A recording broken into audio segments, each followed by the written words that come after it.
La Escobupedia es un proyecto del equipo de la Escóbula de la Brújula que podrás disfrutar cada 3 semanas gratuitamente en exclusiva en la aplicación móvil de Podium Podcast. Escobupedia. Lo que no te cuentan en los libros de texto.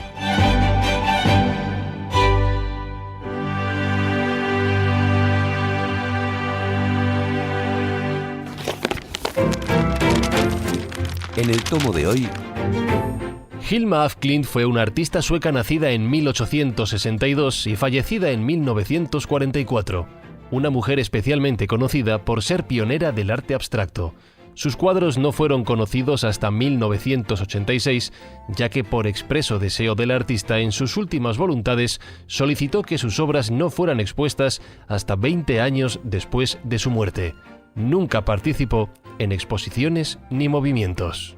Damos la palabra a Marcos Carrasco.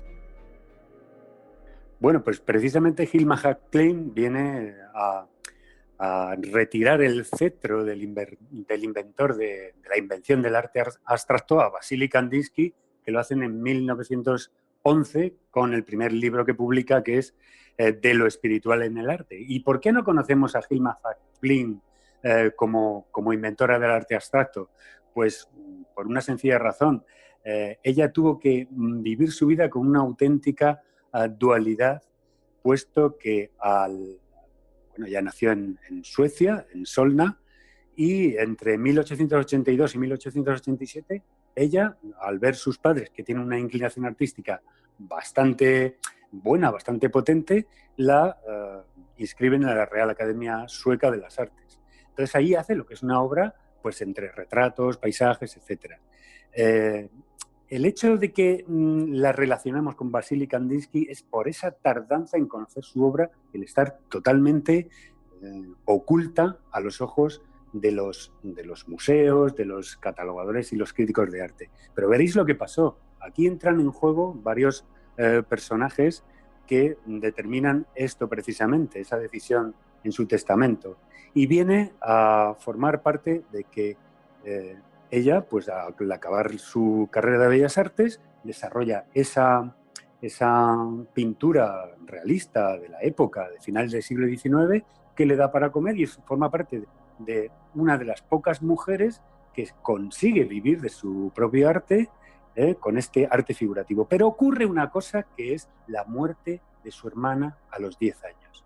Entonces, cuando tenía 10 años. Entonces, sabéis que en este últimos años y últimos años del siglo XIX y principios del siglo XX estaba muy en boga el tema del espiritismo, el querer tener contacto con las otras realidades, con las personas de la familia que se habían ido, con amigos.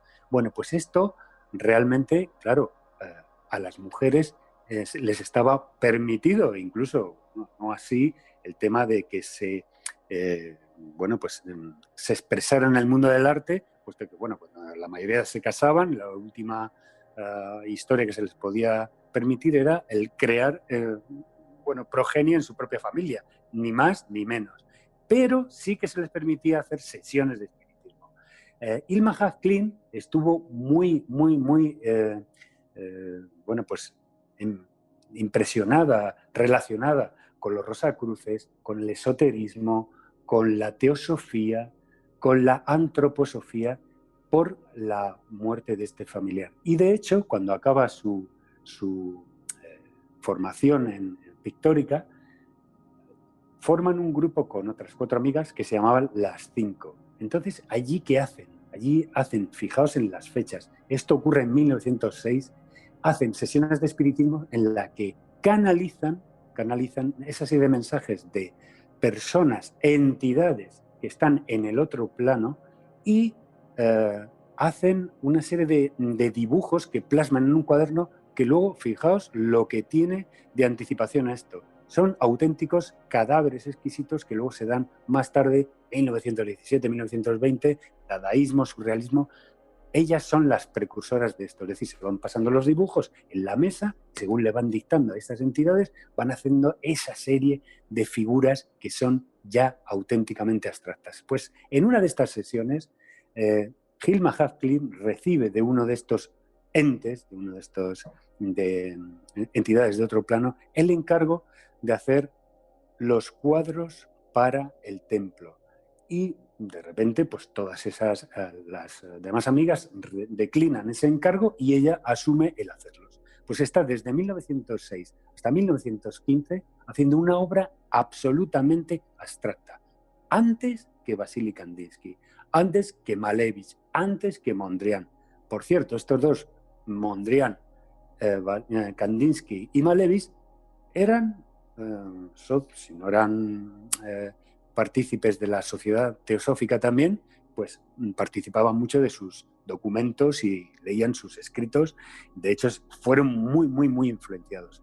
Pues a partir de esa fecha, conoce a uno de los principales baluartes de la Sociedad Teosófica, que es Rudolf Steiner, y le deja caer absolutamente la idea, se queda fascinado con la obra que le enseña, que son nada más ni nada menos que 193 obras abstractas enormes, de más de 3 y pico metros por 2, que son las conocidas cuadros para el templo. Rudolf Steiner se queda pasmado, pero se queda absolutamente asombrado y le dice: mira, Gilma, el público no está preparado para estas obras, para comprender, y lo menos hasta dentro de 50 años no va a ser reconocida esta obra. Bueno, pues ella dice, bueno, tanto como 50 años, vamos a dejarlo en 20 años y vamos a ver cómo se desarrolla el tema de mi arte y de mi contacto con este tipo de personalidades. Bueno, hay una serie de frases que yo he entresacado porque se conservan los cuadernos, y he entresacado una de las frases que ella dijo, y es que cuando ella pintaba, las obras se pintaban directamente a través de mí, sin bocetos preliminares y con una gran fuerza. No tenía ni idea de lo que estas imágenes representaban. Sin embargo, trabajaba rápidamente y con seguridad, sin cambiar una sola pincelada. Esto realmente, estamos hablando de que en una ocasión, en un programa de la escuela, hablamos de la psicografía y de la psicopictografía, que son dos disciplinas que, bueno, pues estos medium desarrollan sencillamente de una forma intuitiva y de una forma, bueno, pues espasmódica, que para unos es contacto con el otro lado y para otros es un desarrollo del cerebro que no tiene nada que ver con otras entidades fuera de este plano. Bueno, pues así sigue desarrollando una serie de pintura. Hace en 1916 la serie Parsifal, la serie Átomo, y bueno, tiene ahí su madre dependiente que muere en 1920 y en ese momento vuelve a reencontrarse con Rudolf Steiner y viaja a Suiza. Pero ahí ocurre que se une completamente a la Sociedad Teosófica. Cuando Rudolf Steiner, como sabéis y como se sabe, sale un poco escamado de la Sociedad Teosófica porque, claro, ahí habían nombrado a Krishnamurti como pleno profeta y él, pues, realmente lo que hace es que sale diciendo que ese no es su objetivo y funda la antroposofía. Fijaos en estos dos términos: teosofía, el estudio de todas las religiones de Dios, y la antroposofía, todo lo que se refiere al hombre. Bueno, pues resulta que a partir de ahí hace una serie de textos, se hace una auténtica estudiosa, sigue haciendo sesiones de espiritismo y, bueno, pues hace la última de sus series, que se llamaba la serie Religiones del Mundo, porque ella estaba muy obsesionada con encontrar fuera de la dualidad la unidad. Entonces ella quería reunir, bueno, eso es una absoluta utopía, todas las religiones del mundo. ¿Qué pasó? Que en 1925 abandona absolutamente la pintura y se dedica a estudiar solamente textos de teosofía. ¿Qué pasa aquí? Pues que a partir de ese tiempo no vuelve a tocar ningún pincel y en 1944, a los 81 años, muere en un accidente de tráfico. En su testamento es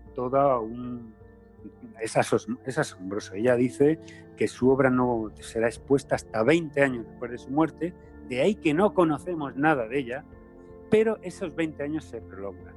¿Por qué? Porque este legado lo pasa directamente a... Ella no se casó nunca, no tuvo hijos, se lo pasa a un sobrino llamado Erich Haft-Klein, que lo enrolla y lo envuelve todo en una serie de cajas y lo mete en un granero y se olvida para siempre, se olvida durante una serie de décadas de esta obra. Bueno, pues unas condiciones meteorológicas que no sabemos ni cómo han resistido, ¿no? En un granero, con variaciones de temperatura que para el lienzo son horrorosas. Más de 1.200 pinturas, obras en papel, cuadernos, escritos. ¿Qué pasó? Que el dueño de ese granero dice, bueno, yo quiero alquilar este granero, por favor, me sacas esto de aquí y lo vas, déjame que yo lo quiero disponer de ello. Consigue una subvención y el Museo de Arte Moderno de Estocolmo acoge toda su obra. Pero no tenemos más que pensar que en 1986 es cuando se da a la luz, ve la luz toda esta inmensa obra, que estamos hablando de 42 años después de su muerte. Por eso Vasily Kandinsky detenta el cetro de inventor de la pintura abstracta y no hemos conocido a esta mujer, porque incluso hoy los cuadros forman parte de una fundación, que es la Fundación Hilma af Klint, que está en Estocolmo, y los críticos de arte, los museos, no tienen acceso prácticamente a estas obras.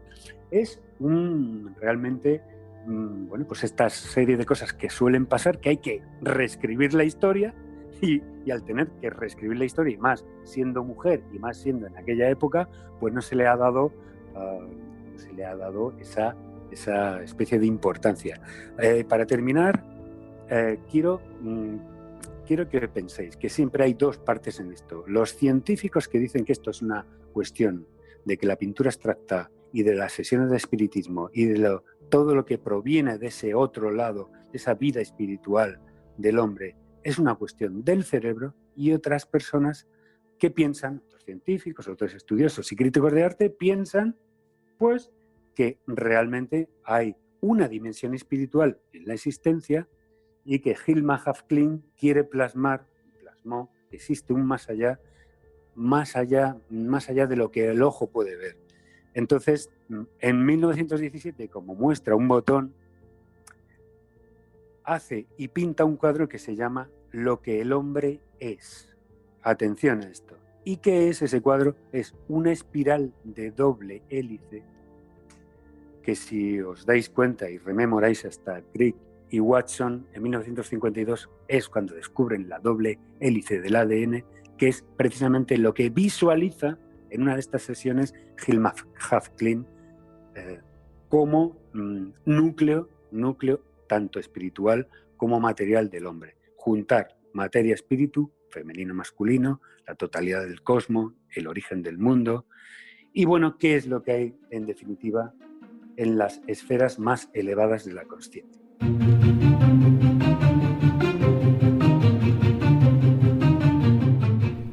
Bueno, como Marcos ya ha explicado bien, en la propia Hilma af Klint, ella fue consciente de todo ese carácter rupturista que tenía su obra, e incluso, como decía ella, llegó a pensar, incluso podríamos decir hasta vaticinar, que el público, y tanto el público como la crítica, no estarían listos para contemplar toda su obra hasta que pasaran mucho más tiempo, ¿no? De hecho, pues como ella dice tras su muerte, esos 20 años después de su muerte. Pero fíjate, como bien ha dicho Marcos, ella también practicó, la escritura automática. Ella estaba en esos grupos. Y de hecho, en aquella época, en lo que ella ha comentado, entre 1906 y 1915, ella realizó 193 pinturas, trabajos al papel, que ella llamó, y esto es muy importante, pinturas para el templo. En esta obra, exactamente, entonces, esta obra que está muy cargada de todas esas creencias y, de hecho, de ese otro lado al que tú has estado aludiendo, parece ser que en investigaciones recientes se está demostrando que en el año 1928 sí que se expusieron, pero no en un espacio al uso, es decir, no en una sala de exposiciones normal, sino que se expusieron durante la Conferencia Mundial de Ciencia Espiritual, que tuvo lugar en Londres. Con lo cual, no se habría puesto, en este caso serían las únicas obras, la única exhibición pública de sus trabajos en vida, en vida de la propia Hilma, sino que habrían sido dentro de ese contexto, en ese congreso y en una sala particular a la que solo pudieron ver y acceder la gente que participó en esa conferencia mundial. Claro, fuera de los circuitos artísticos y museísticos, sino como ilustración a una serie de conferencias, de tema espiritista, Exactamente. etcétera, etcétera. En fin. Yo quería comentar que me llama, bueno, en mi caso, bueno, bien, por parte de Marcos, bien conocido, creo que también a mí la pintura me encanta, es una de mis obsesiones y pasiones. Y reconozco que lo interesante de Af Klein, cuando yo la conocí la primera vez, fíjate, yo no sabía en aquel momento su relación con Rudolf Steiner y con el movimiento teosófico y sobre todo con la creación suya, es que tiene una particularidad muy original. Es decir, vamos a ver, lo que tengo ahora mismo detrás de mí en la imagen, que habrá visto la gente en la foto, es un elemento figurativo abstracto moderno. Puede ser muy bonito, puede ser muy raro, puede ser estéticamente extraño y puede resultar más o menos atractivo, pero forma parte de una tradición que el pintor ya conoce. Entonces lo importante es cuando tú partes de cero, cuando haces algo absolutamente nuevo. Es decir, que tú no tienes ningún maestro que te tenga que inspirar lo que tú vas a hacer, sino que se te ocurre de cero. Entonces, en este sentido, lo de esta pintora es absolutamente alucinante, porque imagina cómo pintar lo invisible. O sea, lo repito, ¿cómo pintas lo invisible? O sea, tú no puedes pintar lo que no puedes imaginar. Entonces, eso es increíblemente difícil de hacer. Y gana a Mondrian, gana a Kandinsky, gana a todos. Es decir, va a la primera. Es decir, crea una estética de diseño nuevo sobre algo que no existe y encima pasa desapercibido.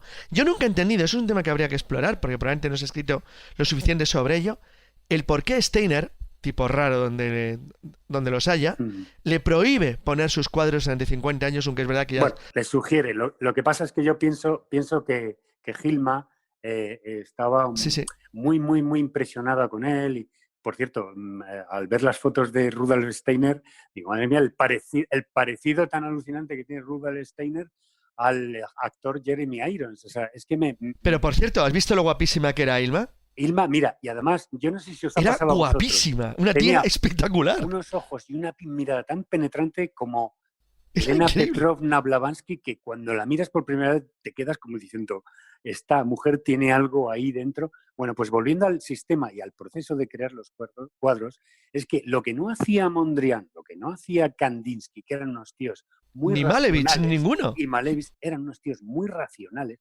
cuando metes la razón, se te va un poco la inspiración. Y él, de hecho, era un teórico y punto y línea sobre el plano y lo de lo espiritual en el arte, etc.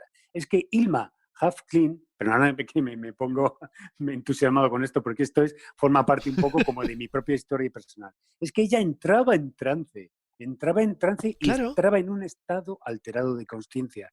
Que, a ver, un estado alterado de conciencia puede ser una meditación, una relajación. O sea, no hace falta fumarse algo para entrar en un estado así. Pero es que de las 5 que había, ella era la que mejor entraba en esos trances y canalizaba eso. Bueno, los científicos dirán, bueno, esto es tu subconsciente, esto es algo que te viene, por otra parte, por la glándula pineal, etcétera, etcétera. Pero vamos, que el hecho de estar entrando en ese tipo de trances y aquí, como dice, que no rectificaba para nada, que el pincel volaba sin ella rectificar. Pintaba de manera natural, ¿no? Sí.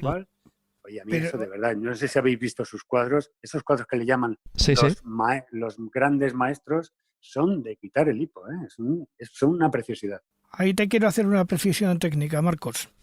Los cuadros de Hilma presentan una característica que no has comentado, pero que es muy importante, que yo no sé si tiene que ver con la consecución de esos estados alterados de conciencia, y es que utiliza colores fundamentalmente suaves y complementarios. Sí, o sea, pasteles, sí. Claro, efectivamente, sí, no pasteles, utiliza primarios, como por ejemplo lo hacía Van Gogh, sino que utiliza colores muy elaborados, muy tenues, además. Muy tenues, que además eran difíciles de conseguir en su momento porque son de una complejidad técnica bastante importante. Eso posiblemente también tuvo mucho que ver en la consecución de esos estados extraños, ¿no? Porque en su época no existía ese tipo de colores. Era muy difícil de conseguir.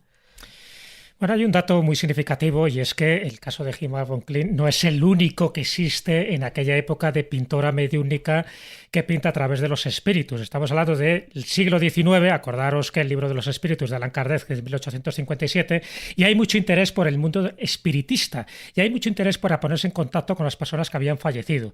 En el caso de esta sueca, Hilma af Klint, que se considera como la precursora del arte abstracto, no es el único. Hay otra pintora que es Georgiana Houghton, que está todavía incluso considerada anterior a ese arte abstracto.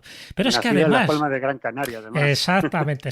Y luego os comentaré, si hay tiempo, las similitudes que he encontrado con estas dos mujeres prácticamente desconocidas, pero que pintaban algo muy similar y que luego se adelantó a ese libro de Kandinsky de 1911 cuando habla sobre la espiritualidad en el arte. Y es que había otras pintoras, ya te digo, a caballo entre el siglo XIX y el siglo XX, y todas relacionadas o bien con la teosofía, o bien con el espiritismo, o bien con algún tipo de sociedad secreta. Rosa Cruz. Claro, el caso de Serafín de Senlis, de Jean Tripier, de Matt de Hill, es decir, mujeres muy desconocidas, pero que todas ellas tenían un denominador común. Estaban totalmente convencidas que eran mediums, que eran personas por las cuales los artistas del otro lado, además de esto, incluso yo puse cuadros, ejemplos representativos de todas estas mujeres en una charla que di titulada Las pintoras del otro mundo, porque veía que había una serie de connotaciones muy similares. Es decir, es como si se abriera esa puerta dimensional hacia el otro lado, y hay un detonante en el caso de Hilma af Klint. El detonante es la muerte de su hermana, y a partir de ahí empiezan a entrar una serie de espíritus que la van dictando lo que tiene que hacer. Uno de los espíritus es Ananda, y la profetiza algo muy significativo, que su pintura es de imágenes astrales y que va a suponer una especie de recordatorio o de los efectos inmortales que tiene para la humanidad determinados símbolos geométricos que va a quedar plasmados. Es decir, que hay mensajes ocultos que la mayoría de la gente no va a entender, y de ahí que Hilma af Klint dijera que hasta dentro de 20 años después de su muerte, luego se equivocó porque fueron 42 años después de su muerte, no se vieran estos cuadros, porque sabía que en aquel momento, en aquella época, en aquel lugar preciso, iba a ser considerada una fantoche, es decir, una mujer que no tenía ni idea de cómo se pintaba porque se había adelantado. Fijaros que incluso su fisonomía era muy extraña también. Es decir, ella medía 1,5 metros, y ella era vegetariana y además siempre vestía de negro y tenía siempre una sensación de estar en contacto con el otro lado. Eso en aquella época era algo muy anómalo, y aquellos cuadros, tú lo has dicho, estaban adelantándose a muchísimos acontecimientos que luego se confirmaron, como fue la doble hélice de Watson y Crick en el año 1953. Bueno, pues en ese cuadro, que yo lo pondría como ejemplo, está preconizado un adelanto científico, igual que en otros que no se han conocido y que poco a poco se están redescubriendo. Sí, además es que precisamente Jesús, lo que se le permitía, y de hecho el tema en el espiritismo, esoterismo, teosofía, fíjate que son baluartes y son, bueno, pues por las mujeres capitaneados, porque en realidad se ha considerado siempre mucho más sensibles en cuanto a su capacidad como medium. De hecho, la que has nombrado, Georgiana Houghton, sí, nacida en Las Palmas de Gran Canaria, que luego emigra a Irlanda y desarrolla todo su trabajo ahí, muere en 1886 nada menos, y además que hace una serie de trabajos muy parecidos a lo que es entrar en trance. Tiene una serie de volutas de color que es absolutamente abstracto, pero tiene una armonía y tiene algo que tú percibes que esta mujer estaba, del mismo modo que Hilma af Klint, conectando con algo que no sabemos, cosa que no tenían ni Kandinsky, Malevich ni Mondrian. Luego, pues a lo mejor pintores como Kupka, que también es de la misma época, sí que se sabe que hacía sesiones de espiritismo, incluso, bueno, que lo hemos hablado muchas veces con Enrique Ramos, sí que hacía viajes astrales y pintaba lo que veía en esas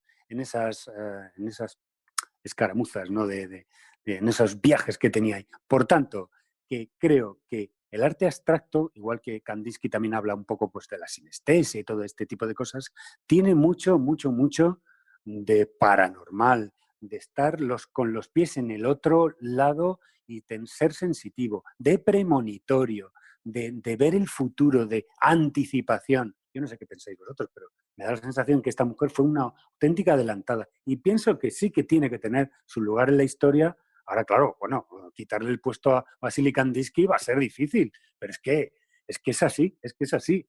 Ella fue la inventora de la pintura abstracta. La Escobupedia responde. Abrimos la sección de preguntas frecuentes.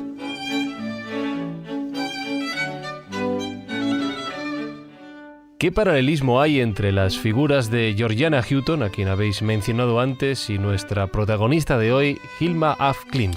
Para mí son evidentes. Me dio por analizar las biografías de ambas mujeres, que no se llegaron a conocer porque una era británica, a pesar de que nació en Las Palmas de Gran Canaria, y la otra era sueca. Pero ambas pierden pronto a una hermana. Eso sirve de detonante y de shock para que se pongan en contacto con el espiritismo y, en principio, para ponerse en contacto con esta hermana muerta para saber si le dictaba algún tipo de mensaje. Ambas se empiezan a interesar por ese espiritismo, empiezan a frecuentar las mesas giratorias, en fin, los tableros, lo típico de aquella época, de finales del siglo XIX, y también por ciertas sociedades de conocimiento, como los Rosacruces o la Teosofía. Ambas están inspiradas por espíritus, es decir, por espíritus guías. De hecho, ambas reconocen que ellos, estos espíritus, son los que conducen su mano y que no hay bocetos preliminares, que pintan ya directamente en función de la inspiración que las está llegando. Ambas no se casan nunca ni tienen tampoco hijos. Ambas se anticipan, como ya hemos dicho, al arte abstracto antes de 1911. Y ambas también pasaron desapercibidas y murieron olvidadas. Murieron además a una edad longeva, una a los 70 años y la otra a los 81 años. Pero ambas sabían que sus cuadros estaban llenos de simbolismo sagrado, de mensajes espirituales complejos y ambas sabían que estaban haciendo visible un mundo invisible. Ambas pintaron figuras geométricas, espirales, vórtices de energía, círculos, rayos, siempre con un estilo muy psicodélico y muy metafísico. Yo creo que hay que reconocer el mérito de precursoras del arte abstracto a estas dos mujeres que nunca llegaron a ser reconocidas en vida, que nunca llegaron a vivir de la pintura, pero que posteriormente, como un guiño del destino, al final ahora mismo se las está adjudicando el valor que se merecen. ¿Qué obra o qué series de obras podemos destacar de entre toda la producción de Hilma af Klint? Bueno, pues yo destacaría precisamente los cuadros para el templo, que son dictadas por esas entidades del otro plano en estas sesiones de espiritismo que ellas hacen y se desarrollan entre 1906 y 1915. Se desarrollan pues precisamente con lo que hemos comentado antes, pues la temática que aborda es absolutamente metafísica, siempre habla de la dualidad del universo entre la materia y el espíritu, lo femenino, lo masculino, la totalidad del cosmos. ¿Y eso qué lleva? Pues son unos cuadros preciosos y grandiosos en tamaño. Son círculos concéntricos, óvalos, espirales, triángulos, una serie de simbología que da la sensación de cómo el alma humana tiene ese proceso de ascensión espiritual hacia su absoluta evolución y su absoluta perfección como alma integrada en esa serie, pues, por lo que dice la teosofía, es decir, la reencarnación, el mundo kármico, etcétera, ¿no? ¿Y qué es lo que hay precisamente en estas esferas elevadas de la conciencia? Pues estos cuadros realmente son espectaculares y claro, la pregunta que me hago es cómo se puede tener esa cabeza tranquila sin disociarse entre, para subsistir, hacer una serie de pinturas de encargos para la burguesía, como son los retratos, los paisajes, etcétera, y en la intimidad, sin ningún tipo de reconocimiento, volcarse tan energéticamente en este tipo de obras que la debieron dejar absolutamente extenuada, porque claro, tenía que tener una serie de sesiones para entrar en esos estados y a ver, yo como pintor os puedo decir que eso, para mantener esos estados habría que tener muchísima fe, muchísima entereza, muchísima claridad de visión, porque estamos hablando de que nadie hacía eso en su época. Es más, esta obra que hizo Hilma af Klint es absolutamente una ruptura bestial, que fue un salto absolutamente cualitativo y cuantitativo en la historia del arte, sin duda ninguna.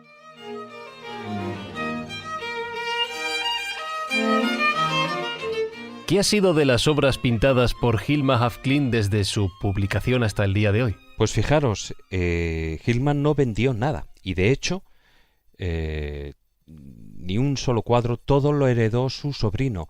Ninguno de sus cuadros desde entonces ha salido de lo que es la fundación que se creó para conservar toda su obra. La familia en principio mantiene todos los fondos.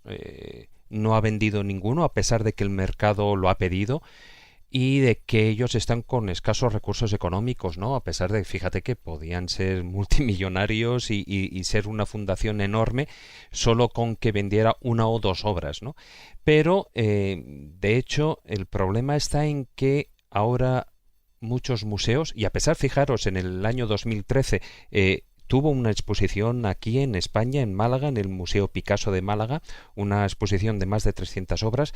En pocas ocasiones salen, pero el problema está en que incluso algunos grandes museos, como por ejemplo el MoMA, pues se muestran reticentes, se niegan a introducir a esta pintora sueca dentro de sus exposiciones. Y tarde o temprano, posiblemente, a pesar de que, fijaros, magnates, millonarios dentro de los diferentes ámbitos han pedido comprar alguna de sus obras, hasta ahora se han negado. Pero negarse también supone no entrar en muchos de los catálogos o en muchos de los grandes museos del mundo. En el próximo tomo volaremos sobre alas de dragones. Gracias por consultar la Escobupedia. En 3 semanas pondremos un nuevo tomo a su disposición.